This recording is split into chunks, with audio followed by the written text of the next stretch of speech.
안녕하세요, 엘렉트로캠입니다. 오늘도 테슬라 관련 재미난 얘기를 좀 해볼까 합니다. 저만의 좀 인투이션 정리해서 여러분들과 이렇게 쉐어하고 싶습니다. 제가 이걸 시작하게 된 이유가 사이버캡에 들어가는 하드웨어가 약간 다릅니다. 제가 갖고 있는 사이버 트럭에 들어간 하드웨어보다 메모리가 더 들어갔습니다. 보통의 내연기관 회사들이라면 이것만 해도 막 다른 하드웨어다 이렇게 빵빵 얘기할 것 같은데 테슬라는 이걸 대대적으로 얘기하진 않더라고요. 테슬라는 아시는 분 아시겠지만 차량을 거의 페이스리프트를 1년에 수십 번도 더 하죠. 내연기관에 그러니까 부품이 더 좋으면 그거 조금씩은 늘상 바꾸는 회사니까요. 딱히 모델 체인지라는 게 없는, 그래서 이제 소비자는 내가 어떤 모델을 사는지 잘 모르는 좀 단점이 있긴 하지만 끊임없이 어쨌든 소소하게 진보합니다. 그러니까 사이버캡은 AI4 플러스라고 해야 될까요? 그러니까 칩당 이제 램이 한 32GB, 그러니까 64GB죠. AI4는 총 32GB입니다. 벌써 제 사이버 트럭은 이제 사이버캡에서 트레이닝 된 걸 증류해서 디스틸레이션에서 받아야 되는 지경이 됐습니다. 제게 벌써 9형이군요. 그러니까 이러다 보니까 언뜻 이런 게 궁금해지더라고요. 아니 사이버캡에 AI4 플러스면은 이것도 AI4도 또 로보택시가 안 되나? 도대체 얘는 얼만큼의 하드웨어가 필요하고 AI는 얼만큼 발전하고 지금 어떻게 발전해 가고 있는지 좀 큰 그림에서 다시 한번 재정의를 하고 싶었습니다. 그래서 저도 AI와 함께 다시 공부를 했고요. 짤막하게. 그래서 그걸 이제 구독자님들과 쉐어하고 싶은 거고, 그럼 도대체 이거 얼만큼 갈 수 있나? 그리고 제가 어떤 부분에서 과거에 틀렸나? 왜냐하면은 옛날에 이런 얘기들이 많았습니다. 그러니까 트레이닝할 데이터가 부족하다. 그리고 이제 한계에 다다른다. 이제 합성 데이터까지 쓰면 트레이닝 할 게 없다. 근데 지금 AI는 계속 발전하고 있습니다. 좀 정체된다는 느낌이 없어요. 그냥 리니어하게 그냥 계속 갑니다. 심지어는 최근에 그 벤치마크도 터졌을걸요? 그러니까 측정이 불가하는 몇몇 부분은 그 정도까지 포화됐습니다. 그러니까 계속 발전하고 있는 거죠. 아니, 분명히 그러니까 하드웨어 부족이라든지 전력 문제라는 건 이미 많이 아시겠지만 그 전에 데이터가 부족해서 학습 모델이 좋아지지 않는다는데 이미 그 지경에 왔다고 그랬는데 어떻게 AI는 계속 증가하냐? 그게 바로 이제 추론이죠. 그러니까 추론을 해서 넘어갔다는 게 아니라 이제 학습을 하면 이제 추론이라는 걸 해서 우리가 그냥 쓰는 거죠. 추론은 그냥 답을 내놓는 과정입니다. 그냥 쉽게 얘기하면. 그러니까 옛날에는 좋은 모델에 추론이 한 번밖에 없었죠. 근데 요즘은 이 컴퓨테이션 파워가 추론 스케일링으로 옮겨갔다라는 얘기가 얘가 추론 따라 인퍼런스 쪽에서 이제 계산을 엄청 합니다. 그러니까 무슨 얘기냐면 한 번만 답을 하는 게 아니라 여러 방향으로 답을 내서 그걸 비교해가지고 이제 틀린 해법은 폐기한다든지 이런 식으로 해서 할루시네이션을 줄여버립니다. 그러니까 내가 100% 한 방에 좋은 대답을 낼 수 없기 때문에 다방면으로 답을 얻은 다음에 비교해서 이제 검증해서 답을 내놓기 시작하는 거죠. 그래서 추론에서도 연산량이 급증했습니다. 그래서 이제 한 단계를 점핑했다라는 얘기입니다. 그러니까 여기서도 이제 복합적으로 간다는 거죠. 이렇게 해가지고 계속 발전을 했더라고요. 그리고 시간을 길게 더 생각을 오래 해서 추론에 대한 검증을 더 오래 하는 거죠. 그러니까 물론 생각을 무조건 오래 한다 그래가지고 그냥 GPT 같은 경우는 띵킹을 하는 거죠. 아니면 클로드 같은 경우는 맥스로 쓴다든지 코덱스에서 울트라로 쓴다든지 그러니까 길게 생각해서 계속해서 여러 단계로 검증해서. 근데 그런다고 해서 모델이 거지 같으면은 여전히 잘못된 답을 내놓을 수 있습니다. 그러니까 AI를 100% 믿으면 힘들지만 요즘은 틀린 답을 잘 안 내놓습니다, 얘가. 그러니까 특히 코드를 짠다든지 수학과 계산, 프로그래밍, 그러니까 어느 정도 답이 있는 문제들이 있잖아요.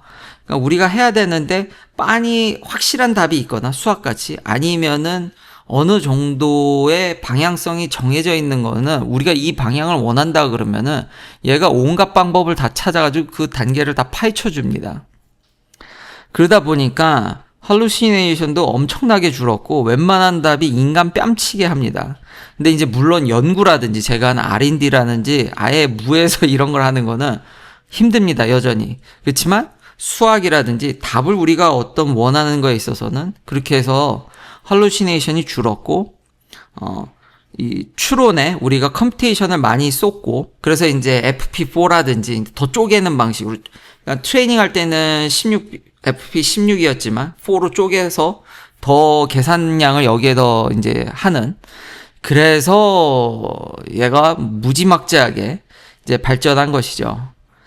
그러다 보니까 이런 추론 영역들의 이런 보는 영역들이 엄청 좋아지다 보니까 사실 인간보다도 나은 면이 있습니다. 그러니까 답이 정해져 있는 거에 대해서는 어느 정도는요. 그러니까 게임 같은 경우죠.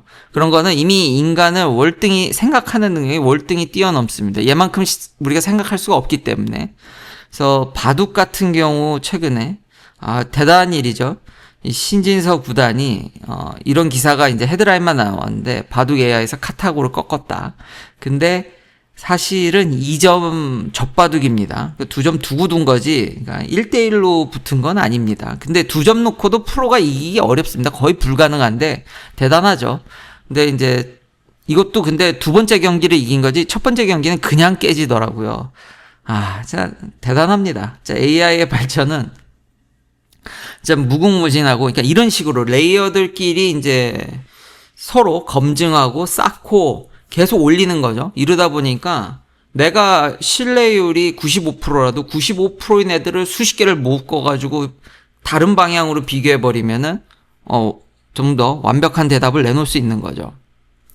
그래서 데이터가 모자라도, 난 얘기 하더라도 그런 검증 속에서 또 엄청난 데이터들이 나오고요.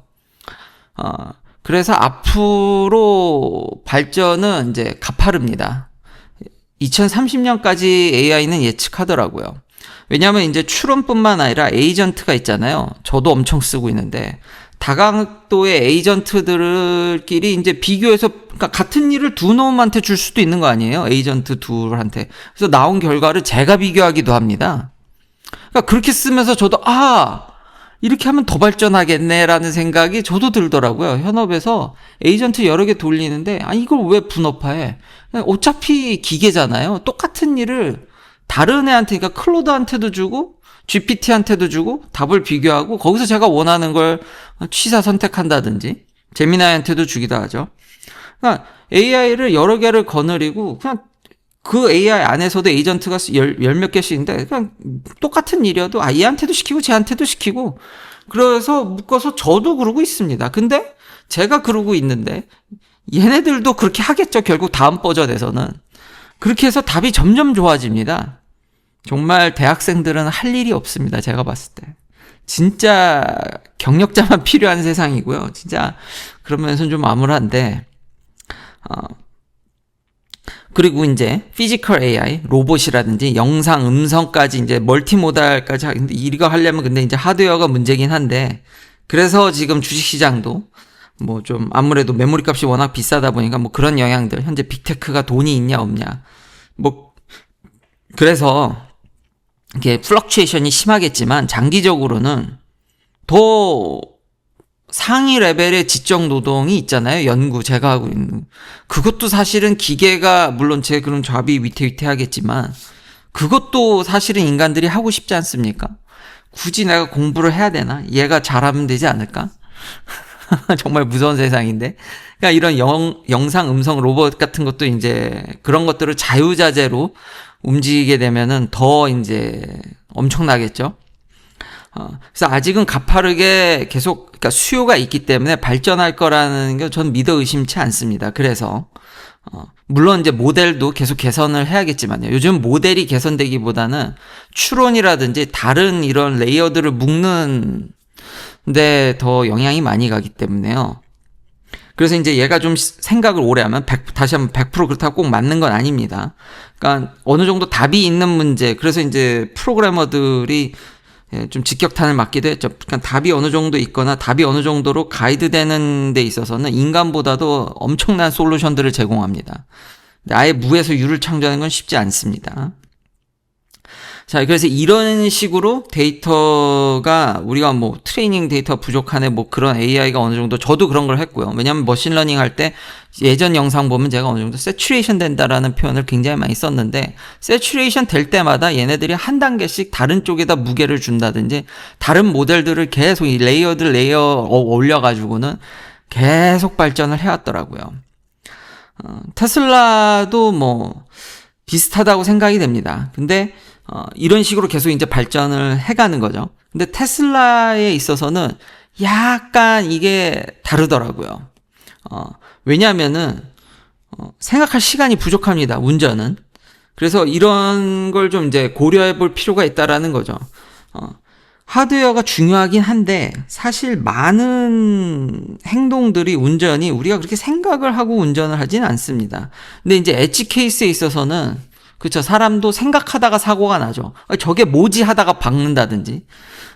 그렇기 때문에 이제 그래서 메모리 대역폭이 하드웨어적으로는 제가 좀 죄송합니다. 두서없이 얘기해서 메모리 대역폭이 중요하다든지 오랜 시간 그걸 읽어드려 가지고 얘도 맥락을 영상에서 운전을 어떻게 해야 되는지 맥락을 생각해야 되기 때문에 결국은 하드웨어가 중요하긴 한데 대부분의 운전은 우리가 반사신경 같이 운전을 하기 때문에 일론 머스크가 이래서 하드웨어 3에서 로보택시가 되겠다고 얘기했던 이유도 이제 완벽히 이해를 했습니다. 하드웨어 3만 하더라도 반사신경적으로 하는 거는 아마 충분할 겁니다. 근데 이제 문제는 엣지 케이스죠.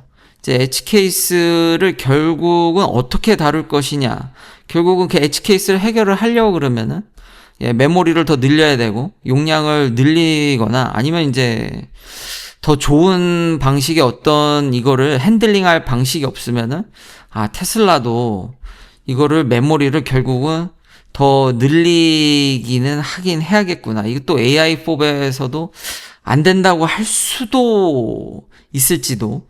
요 엣지 케이스를 어떻게 핸들하냐. 이미 하드웨어 3에서 제가 너무 잘한다고 극찬해서 구독자님들은 지겹다고 하실 정도잖아요. 맨날 똑같은 소리 하네. 근데 실제로 그랬으니까요. 웬만한 걸 너무 잘하니까. 한번 내가 개입할 각오를 하고 운전을 한다 그러면 하드웨어 3로만 해도 충분합니다. 근데 하드웨어 4가 훨씬 더 별의별 걸 더 다룹니다. 근데 얘도 안 개입하는 게 아니거든요. 재수없으면 한 2주? 그냥 평균적으로는 한 달에, 근데 보스턴 같이 좀 더, 동부 같은 데서 인구 밀도가 올라간다면 한 2주? 그러니까 가끔 개입을 해야 됩니다. 하드웨어 3는 매일 한 번은 사단이 납니다. 제가, 보고 있다가, 여기는 못할 것 같다라는 게 벌써, 그러니까, 이 운전할 때 확신이 없어요. 하드웨어 3는 남 눈치를 너무 많이 봅니다.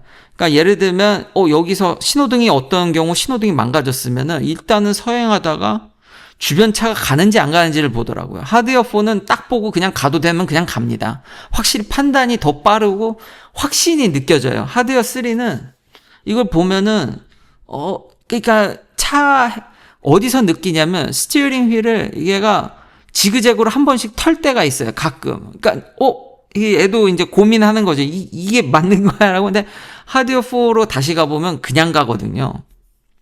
뭐 그런 것들을 이제 이런 뒷배경을 통해서 이해할 수 있었고요. 그러니까 AI 발전은, 그러니까 주식시장에 대해서 걱정하신 분들에 대해서는 단기적인 예측은 죽어도 모르나 장기적으로는 앞으로 가야 될 길이 멀고도 험난하기 때문에 수요는 무궁무진하다. 가야 될 건 있기 때문에 계속 있지 않을까 생각이 되고요. 그리고 메모리나 이게 빅테크의 돈 문제. 돈만 있으면 아마 계속 할 것 같고요. 그리고 여러 지금 보조적인 기술들이 제가 누누이 얘기하는 광학 쪽이라든지 그리고 3D 패키징이 좋긴 한데 요즘 메모리뿐만 아니라 뭐 PIC라든지 그러니까 뭐 스위칭 칩이라든지 뭐 온갖 군데다 3D 패키징을 하니까 모든 칩 가격들이 상승하고 있습니다. 반면에 왜냐 어디가 하나 박살이 나면 뻥 나면 통째로 다 버려야 되거든요. HBM 같은 거죠. 이제 점점 다 HBM화 되는 건데 그래도 많은 분들이 하드웨어적으로도 이제 연구를 하니까 그리고 요런 걸 계속 갈 수 있다라고 저는 보고요. 테슬라에 있어서는 하드웨어가 이 엣지 케이스를 어떻게 다루냐에 있어서 하드웨어가 더 좋아질지. 근데 테슬라를 보니까 좀 얘는 생각할 시간이 부족하기 때문에, 그러니까 메모리 밴드위스가 더 중요하고, 그리고 이 엣지 케이스만 사실 핸들링이 된다 그러면은 지금 하드웨어만으로도 사실 로보택시는 된다. 근데 이제 그런 엣지 케이스를 사실은 사람들이 인프라로 도와줄 수도 있는 거거든요. 그렇다면은 지금도 가능한 거는 맞기 때문에 여기서 일론 머스크가 계속 강조하지 않았나. 진짜 AI 발전은 아직도 더 갈 수 있다. 단순 지금 어떤 메모리라든지 하드웨어의 가격이 약간 이렇게 브레이크를 걸고 이렇게 사람들을 걱정하게 만들지언정 일단 장기적인 수요는 더 갈 수 있다. 진짜 로봇부터 에이전트까지 이거 데이터 오는 걸 다 섞어가지고 비교 취합화해서 더 나은 답을 얻을 수 있기 때문에 그리고 테슬라는 그쵸. 저 부분에 있어서 어떻게 해결할 건지. 안 그러면 AI5에 있어서 메모리 대역폭이라든지, 그리고 내가 여기 이 포인트까지 오기 전까지 아마 최근에는 몇 초만 기억을 하고 빨리 어디로 디시전을 내리고 가야 되는데, 이제 장기적인 그런, 이제 기억력도 필요하지 않을까라는, 생각이, 듭니다. 두서없는 이 이야기를 긴 영상 시청해 주셔서 감사합니다. 다음도 테슬라 관련 이야기들로 찾아뵙겠습니다.